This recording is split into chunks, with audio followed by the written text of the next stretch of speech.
Lord of the Rings spoilers are here, and we are starting big, real big. The One Ring is 4 mana for a legendary artifact with Indestructible. When the One Ring enters the battlefield, if you cast it, you gain protection from everything until your next turn. At the beginning of your upkeep, you lose 1 life for each bird encounter on the One Ring. You can tap it to put a bird encounter on the ring, then draw a card for each bird encounter on it. This design is so flavorful, I can't even handle it. It's so good. Beyond the excellent lore value, the One Ring is legitimately powerful. It's like kind of broken, to be honest, especially in Commander, a format where you have tons of life to work with, and gaining protection from everything until your next turn usually means getting 3 turns of freedom from the table. Add an Indestructible, and this ring truly does earn the name it has. 4 mana seems totally fair for this, and paying life for cards is a time-honored tradition in Magic, all the way back to Necropotence. Now, the interesting thing with the One Ring is that you can sort of abuse its ability with flicker or bounce effects, resetting your bird encounter so it doesn't completely destroy you. Blink decks could create outrageous value with this card. Brago, King Eternal, Rune of the Hidden Realm, Aminato the Fate Stitcher, only to name a few leaders of the Blink Brigade. If you want to go a different direction and not care at all about the life loss, life gain works too, and because it's an artifact, it can fit into any life gain deck. Lisa, Alora, Dina, Edgar Markov, the Archimandrite, now that I think about it. The One Ring, despite its massive life loss inevitability, can fit into so dang many decks it's unreasonably good. We might be looking at a chase card in this set. I'm just saying that if they print a card advantage artifact that gives you protection from everything for a turn when you cast it, and has Indestructible, and is universally strong enough to be in Brago, the Archimandrite, Chisei Heart of Oceans, and aggro decks like friggin' Krenko Mob Boss, I can safely say the One Ring is going to be a house out of the set. I mean, my goodness.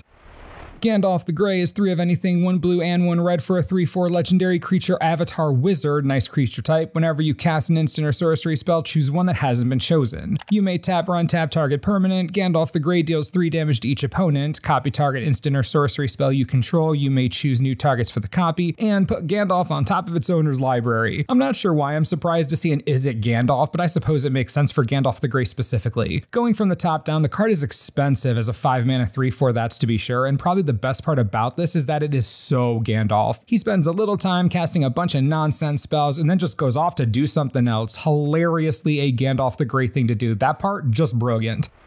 Now, power-wise, Gandalf is a spell slinger if I've ever seen one, basically allowing you to tap or untap something, bolting all players and copying a spell all in the same breath if you like once it hits the battlefield, or it has the flexibility to hang around and let you cast your spells at your leisure, since 5 mana is a huge investment in a spell slinging deck. The way the card is worded, its inherent limitations and the high mana cost are all indicative of a push to not make this card overpowered. We all know how crazy some Izza cards can be when designers get even a little bit excited, RIP Lutri, but Gandalf is very safe. Rather than be a leader himself, I think he'd fit better in a spell-slinging shell that has a more dynamic commander. Something like Veyron, Voice of Duality, Kess Dissident Mage, or even the classic Mizzix of the Is Magnus. Really any blue-red casual deck, to be honest. It isn't that the card is bad per se, it's more that the casting cost is high and each option can only be chosen once before he sends himself away. At least when you tap or untap a permanent, it can be any permanent, which includes lands, but what I'm most excited about with this card, the new card border treatment we get to see. I mean, the inscription looks fantastic. I'm way more excited about this card border than I am about the card itself, if I'm being perfectly honest, and apparently this design exists to show the internal struggle for each character when it comes to the ring itself, looking so good. And this isn't the only Gandalf we're going to see in this set. There are 2 more, Gandalf Friend of the Shire and Gandalf the White. Personally, that's the one I'm most pumped for.